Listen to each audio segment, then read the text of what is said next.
In addition to its physical power and its role as throne and crown, the right hand of God had several other related attributes.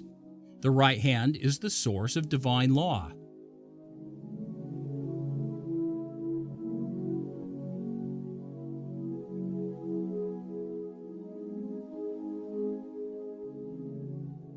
The right hand is the source of saving power, meaning atoning power, in addition to the physical power which liberated Israel from Egyptian bondage.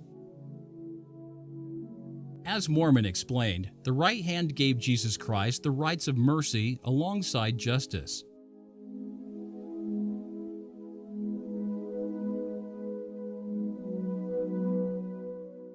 The divine power to redeem through the outstretched hand was attributed to terrestrial counterparts, as they imitated the universal monarch. Roman emperors, for example, were believed to have supernatural redemptive powers.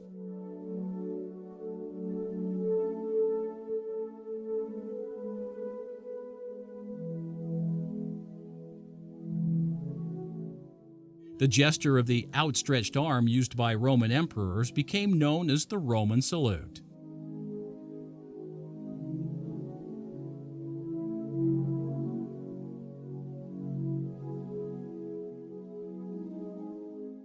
The Roman salute has been used in many cultures since Roman times, most famously by the Nazi regime.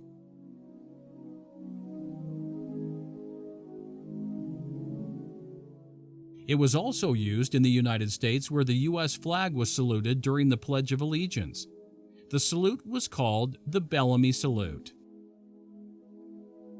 When the Lord organized the first school of the prophets, He directed that the members salute the president or teacher, and that, in turn, the teacher salute the members. The salute was done with both uplifted hands.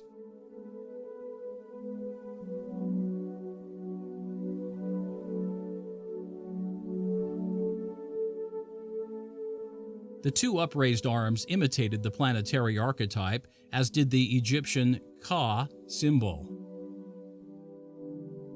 As the Lord explained, the salute performed at the school of the prophets was not simply a formal greeting or signal of honor. It was a token of covenant. Raising or extending the right arm from ancient times was used in formal oaths. The Lord first used the archetype in heaven. In the Song of Moses, the Lord is reported to have made an oath while lifting his hand to heaven. When the Lord lifted his hand to heaven at the beginning of the Exodus, it was a visible display of power and, at the same time, a covenant to bring Israel out of Egypt and into a land of milk and honey.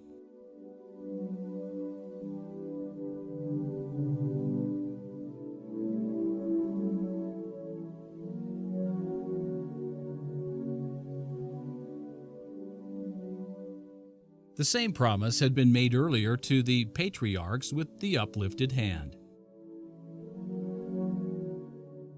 Later, while the Israelites resided in the wilderness, the Lord once again raised his heavenly hand and revoked his promise to bring them to the promised land.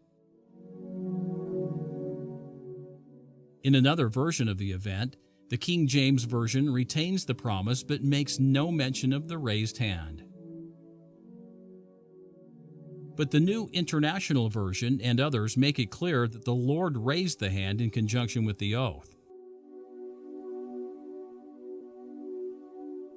The angel of Revelation, chapter 10, raised his right hand to heaven and swore by the Creator that time would be no longer.